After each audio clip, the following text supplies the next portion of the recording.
माननीय मुख्यमंत्री मोदयांचं जे भाषण होतं, मला असं वाटतं की ते प्रत्येकानं ऐकलं पाहिजे. सरकारवर कायमस्वरूपी टीका करणं, एखादी अनावधानानं कुठच्या विकास कामामध्ये चूक घडली तर त्याचं उगाच राजकीय भांडवल करणं, त्याच्यातलं सरकारला बदनाम करणं, मुख्यमंत्र्यांना बदनाम करणं, उपमुख्यमंत्र्यांना बदनाम करणं, याच्यावर देवेंद्रजी फडणवीस साहेबांनी काल भाषण केलं होतं. आणि ते भाषण अख्ख्या महाराष्ट्राला पटलेलं आहे. ते कुठेही भाषण हिंदीतनं नव्हतं. त्याच्यामध्ये हिंदीतून एक शेर म्हटला होता, उर्दूतून शेर एक म्हटला होता आणि एक वाक्य फक्त देवेंद्र फडणवीस साहेबांचं त्याच्यामध्ये हिंदीत होतं. बाकी पूर्ण 99.99% भाषण हे मराठीत नव्हतं. आता कदाचित काही लोकांना मराठी कळत नसेल म्हणून फक्त त्या हिंदीचा उपयोग झाला असेल. आज माझ्या सोबत मुर्जी काका पटेल आमदार आहेत. काल रात्रीचं त्यांचं पूर्ण भाषण हे मराठीत नव्हतं. त्याच्यामुळे महायुतीच्या सरकारमधले आमदारांपासून मुख्यमंत्र्यांपर्यंत मराठीचा मान सन्मान ठेवतात, मराठीचा आदर ठेवतात. म्हणूनच मराठी भाषा अभिजात झाल्यानंतर मराठी भाषेवर फक्त राजकारण न करता मराठी भाषा साता समुद्रापलीकडे जाऊन सक्षम व्हावी, सुदृढ व्हावी, जतन व्हावं आणि तिचं संवर्धन व्हावं, हा निर्णय देखील माननीय देवेंद्रजी फडणवीस, माननीय एकनाथ शिंदे साहेब आणि सुनेत्रा वहिनींनी घेतलेला आहे. त्याच्यामुळं उगाचच देवेंद्रजी फडणवीस साहेबांच्या एक वाक्य हिंदी बोललेल्या भाषणाचं राजकारण कोणी करू नये. परंतु भाडेके टट्टू असा त्यांनी शब्दप्रयोग केला. विरोधकांची टीका पण आता मुख्यमंत्र्यांना झेपत नाहीये का? कारण की जर सरकारनं जर चुकीची कामं केली त्याच्यावरती विरोधकांनी बोटही सुद्धा ठेवायचं नाहीये का? परत तुम्हाला ते पाहिजे रिवाइंड करू आपण भाषण. पहिलं भाषण जयंत पाटील साहेबांनी केलं होतं आणि जयंत पाटील साहेब त्याच्यामध्ये असं म्हटले होते की मुख्यमंत्री असू देत किंवा पंतप्रधान असू देत, त्यांच्यावर ज्याच्या गावामध्ये ज्या माणसाला कुत्रं देखील विचारत नाही असा माणूस टीका करतो, हे लोकशाहीसाठी चांगलं नाही, असं सुरुवातीला जयंत पाटील साहेब म्हणाले होते. कदाचित काही लोकांनी ऐकलं नसेल किंवा काही लोकांनी ऐकून सुद्धा दुर्लक्ष केलं असेल. त्याला उत्तर देत असताना ते असं म्हणाले की तेच शब्दप्रयोग त्यांनी रिपीट केले आणि त्याच्यात त्यांनी फक्त ऍड केलं की जे आमच्यावर जे आमच्यावर टीका करतायत ते भाड्याचे टट्टू आहेत, ते पैसे घेऊन आमच्यावर टीका करतायत, अशा पद्धतीची शंका त्यांनी व्यक्त केली. त्याच्यामध्ये मला असं वाटतं की कुठेही त्यांच्या भाषणामध्ये म्हणजे त्याला आपण काय म्हणतो, तो मुख्यमंत्री आहे किंवा मी मुख्यमंत्री पदाच्या सत्तेमध्ये आहे, अशा पद्धतीचा कुठेही भाव नव्हता. आणि त्यांचं मुख्यमंत्रीपद अख्ख्या महाराष्ट्रानं बघितलेलं आहे.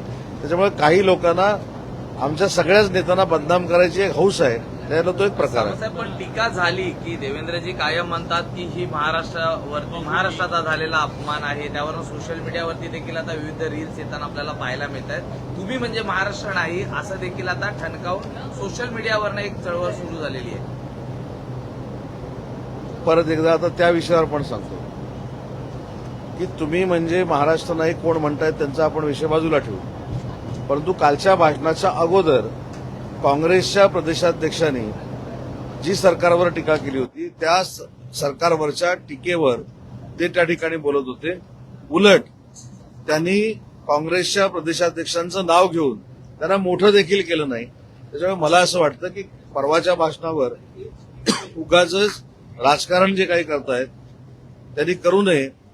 असं राजकारण करण्यापेक्षा जिथं पाऊस पडला आहे, जिथं शेतकऱ्यांना मदत पाहिजे, तिथं जाऊन त्यांचे अश्रू पुसावेत, हा माझा सल्ला वजा सूचना आहे. परंतु देवेंद्र फडणवीस म्हणजेच महाराष्ट्र आहे का असा सवाल देखील सगळेजण विचारतात आहेत आता. कारण की जर सरकारच्या निकृष्ट कामांवरती जर बोट ठेवलं तर मात्र भाड्याचे टट्टू, महाराष्ट्रद्रोही, महाराष्ट्र म्हणजे तुम्ही नाही, अशा पद्धतीच्या सगळ्या शब्दप्रयोगांची जी सूचना आहे. नाही, पण ह्याच्यामध्ये मला असं वाटतं की बाकीचे रोज सकाळी पत्रकार परिषद घेऊन जे अनपार्लमेंटरी बोलतात तसं देवेंद्रजी फडणवीस बोलले नाही. मला तर असं वाटतं की जे रोज सकाळी टीका करतात त्यांनी शिवीगाळ देखील तुमच्या माईकवर केलेली आहे.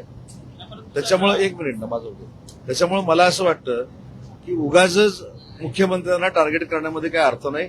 जे भाषण होतं ज्यांच्यासाठी होतं ते कदाचित त्यांना लागल्यामुळे असा अपप्रचार सुरू आहे. पुण्यात वारकऱ्यांची गैरसोय होते. आणि सचिवालय म्हणून सभागृह तहकूब होताना पाहायला मिळालं या दिवसामध्ये किंवा या सत्रामध्ये. मात्र काल सकाळपासून सुरू झालेलं अधिवेशन पहाटेपर्यंत चाललं. बहुतेक 4 पर्यंत पहाटेपर्यंत चाललं. मंत्री नाही म्हणून कदाचित विधानसभेमध्ये मंत्री असतात, विधान परिषदेमध्ये असतात, यायला जो काय वेळ लागतो त्याच्यामुळे कदाचित झालं असेल. सचिवांच्या बाबतीमध्ये अध्यक्ष महोदयांनी जे महत्वाची गोष्ट सांगितली त्याचा अनुभव मला देखील आहे. मी 2013-14 10 खात्यांचा राज्यमंत्री होतो.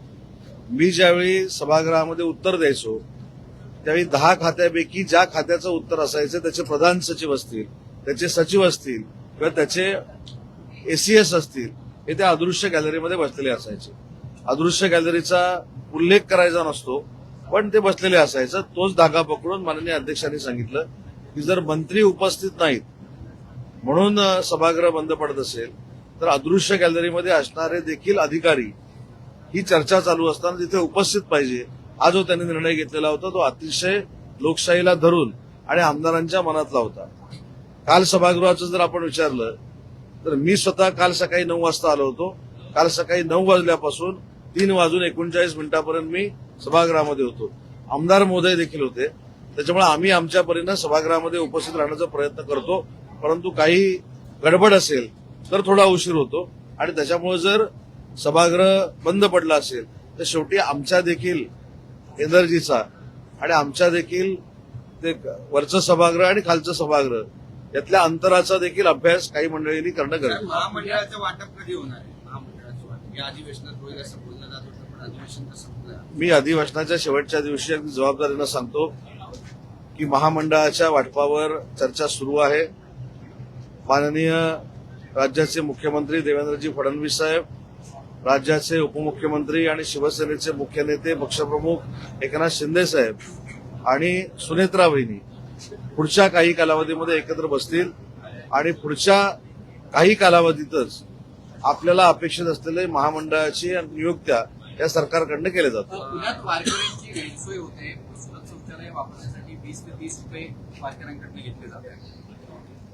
नाही, असं जर असेल तर नक्कीच पुणे महानगरपालिकेचे आयुक्त असतील, पुणे महानगरपालिकेचे प्रशासनातले सगळे अधिकारी असतील, पोलीस डिपार्टमेंटचे अधिकारी असतील, त्यांना नक्की आम्ही सूचना देऊ आणि वारकऱ्यांना त्रास होणार नाही अशा पद्धतीची भूमिका प्रशासनानं घेतली पाहिजे. स्थानिक प्रशासनानं अशा पद्धतीचे निर्देश देखील देऊ. ठाण्यात आपल्या नगरसेवकांनी जी मारहाण केली होती या संदर्भात पक्षाने तर त्यांचा कुठलाही समर्थन केलं नाहीये. मात्र त्यांना पक्षातनं का काढलं जात नाही असा सवाल आता विरोधक. शिवसेना पक्षानं त्या नगरसेवकांनी केलेल्या कृत्याचं कुठेही समर्थन केलं नाही.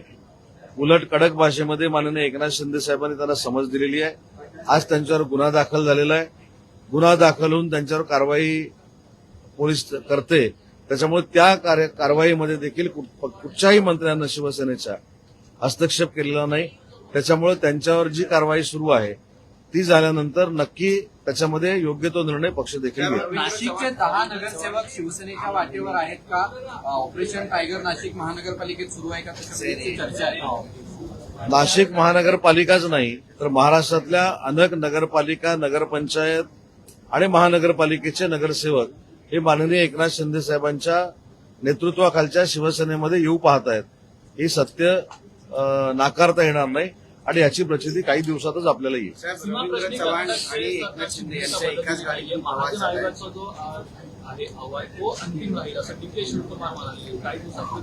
नाही, डी.के. शिवकुमार काय म्हणाले याच्यापेक्षा आपल्याला माहित असेल की परवा जी महाराष्ट्र एकीकरण समितीबरोबर मुख्यमंत्र्यांच्या अध्यक्षतेखाली मिटिंग झाली. मला सांगताना समाधान आहे की सन्माननीय मुख्यमंत्री महोदयांना मी ज्यावेळी बेळगावला एका कार्यक्रमासाठी गेलो होतो त्यावेळी महाराष्ट्र एकीकरण समितीचे मंडळी मला भेटली होती. मी माननीय मुख्यमंत्री महोदयांना विनंती केली, मी शिंदे साहेबांना विनंती केली आणि त्याच्यानंतर या बैठकीचं आयोजन करण्यात आलं. या बैठकीच्या आयोजनामध्ये अनेक मुद्द्यावर चर्चा झाली. सुप्रीम कोर्टामध्ये महाराष्ट्र सरकारची भूमिका काय असली पाहिजे, तिथे जो अन्याय होतोय त्याच्यामध्ये सरकारची भूमिका काय असली पाहिजे, तिथल्या मराठी माणसाला ताकद देण्यासाठी आम्ही काय केलं पाहिजे, याच्यावर सगळी सांगोपांग चर्चा झालेली आहे. त्याच्यामुळं कर्नाटकचं कोणतरी काहीतरी बोलतं त्याच्यामुळं महाराष्ट्र सरकार विचलित होईल अशी परिस्थिती नाही. महाराष्ट्र सरकार पूर्ण सीमावासियांच्या मागे ठामपणानं उभं आहे. एकनाथ खडसे यांची भेट झालेली आहे. पुन्हा एकनाथ खडसे भाजपमध्ये येतात अशी चर्चा सुरू झाली. काही दिवसांपूर्वी केंद्रीय नेत्यांसोबत सुद्धा चर्चा झाली. नवीन सदस्य महायुतीमध्ये येतोय का? काल तर माननीय ज्येष्ठ नेते एकनाथ खडसे साहेब माझ्या दालनामध्ये देखील आले होते आणि तुम्हाला जसं कुतूहल होतं तसं मी देखील कुतूहलानं त्यांना विचारलं की तुम्हाला विनोद तावडे साहेब भेटले का. त्याच्यावर त्यांनी इतकं सोप्या भाषेमध्ये उत्तर मला दिलं की असे अनेक लोक मला भेटत असतात. माझे अनेक वर्षाचे ऋणानुबंध प्रत्येक पक्षामध्ये आहेत. त्यांचा 75चा आता 30 तारखेला कार्यक्रम आहे. त्याला देखील विविध पक्षातले नेते, विविध पक्षातले मंत्री उपस्थित राहणार आहेत. त्यामुळे मला असं वाटतं की विनोद तावडे साहेब त्यांना जे भेटले त्याला राजकीय अर्थ कोणी काढू नये. शेवटी त्यांचे पूर्वीपासूनचे संबंध आहेत. काल दोघांचा प्रवास झाला. भाजपचे प्रदेशाध्यक्ष रवींद्र चव्हाण आणि एकनाथ शिंदे एकाच गाडीतून 30 मिनिटं त्यांची चर्चा झाली. बऱ्याच राजकीय चर्चांमध्ये काय घडलं, ह्याच्यामध्ये वाईट काय घडलं. भारतीय जनता पार्टीचे प्रदेशाध्यक्ष आणि शिवसेनेचे मुख्य नेते माननीय एकनाथ शिंदे साहेब आमचे नेते यांनी जर एकाच गाडीतनं प्रवास केला तर महाराष्ट्राच्या विकासावर त्यांची चर्चा झाली असेल. महायुतीवरच्या काही गोष्टींवर त्यांची चर्चा झाली असेल. काही निवडणुका झालेल्या आहेत त्याच्यावर त्याची चर्चा झाली असेल. काही निवडणुका व्हायच्या आहेत त्याच्यावर चर्चा झाली असेल. पण जी काही चर्चा झाली असेल ती सकारात्मक आणि महायुतीच्या भल्याची झाली असेल. काही खासदार आणि आमदार पण येणार असतील त्यावर पण चर्चा झाली असेल. नाही, माननीय एकनाथ शिंदे साहेबांचा प्रवेशाचा कार्यक्रम ज्याला आपण ऑपरेशन म्हणतो तो कोणालाच माहीत नसतो. त्याच्यामुळे त्याच्यावर चर्चा अगदी 100% झाली नसणार. परंतु महायुती बळकट करण्यासाठी भविष्यामध्ये अजून काय केलं पाहिजे त्याच्यावर नक्की झाली असेल. पृथ्वीराज चव्हाणांनी एक दावा केला की राष्ट्रवादीचे 5 ते 6 खासदार हे अस्वस्थ असल्याचं त्यांनी म्हटलं ते कधीही पक्ष सोडतील. मी स्वतः पृथ्वीराज चव्हाण साहेबांची वेळ पडल्यास भेट घेईन. त्यांच्या मनामध्ये कुठच्या खासदारांची नावं आहेत ती यादी मी त्यांच्याकडनं समजून घेईन आणि त्या अस्वस्थ आमदारांना बाकी कुठं पाठवण्यापेक्षा ते आमच्याकडे येत आहेत का शिंदे साहेबांच्या नेतृत्वाखाली हा प्रयत्न करेन. जयंत पाटील याच्यावर म्हणतात की कोणतीही गोष्ट पूर्ण झाल्याशिवाय त्यावर बोलायचं नसतं, त्यामुळे पुन्हा चर्चा सुरू होईल. जयंत पाटील साहेब असं का म्हणाले मला त्याची कल्पना नाही. परंतु पाहू आपण. काही गोष्टी पूर्ण होईपर्यंत आपण सगळ्यांनीच वाट बघूया. मग जयंत पाटील काल एकनाथ शिंदेच्या भेटीला गेले होते आणि त्या भेटी दरम्यान प्रताप सरनाईकांनी जयंत पाटलांना शिवसेनेत येण्यासंदर्भातली ऑफर दिलेली आहे. आमच्या पक्षात त्यांच्यासाठी बरीच जागा रिकामी आम्ही ठेवण्यास तयार आहोत असं देखील म्हटलेलं आहे.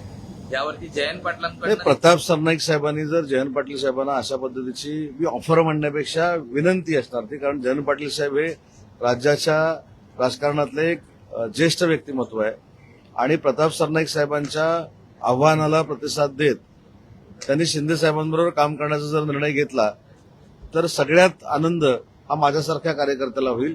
कारण जयंत पाटील साहेबांच्या सोबत देखील काम करण्याचं भाग्य हे माझ्यासारख्या कार्यकर्त्याला मिळालंय. परंतु आपण हा प्रश्न विचारलाय म्हणून मी त्याचं उत्तर दिलंय. पण नक्की प्रताप सरनाईक साहेब काय म्हणालेत आणि जयंत पाटील साहेबांचा काय रिस्पॉन्स आहे हे साहेबच म्हणाले. थांबून काही गोष्टी बघायच्या असतात. आपण थांबून वाट बघू. शाळेतील महत्वाचा विषय आहे विद्यार्थिनीचा खरं तर आदिवासी विद्यार्थी आहे. विद्यार्थी तिने एका बाळाला जन्म दिलेला आहे. तर 9 महिने खरं तर अनेक आठवड्याने आरोग्य तपासणी होत असते. यातून ही बाब कशी उघडलीच नाही याची अशा प्रकारचा आता सवाल उपस्थित आहे. नाही, फारच गंभीर बाब आहे. अशा पद्धतीची गोष्ट घडली असेल तर आश्रमशाळा चालवणारे जे काही मंडळी आहेत त्यांची चौकशी झाली पाहिजे. त्यांच्यावर कारवाई झाली पाहिजे. हे कृत्य कुणी लपवून ठेवलं दबावानं त्याच्यावर देखील कारवाई झाली पाहिजे. नुसती कारवाई नाही झाली पाहिजे. अन्य आश्रमशाळेमध्ये अशी परत घटना घडणार नाही अशा पद्धतीची कडक कारवाई झाली पाहिजे.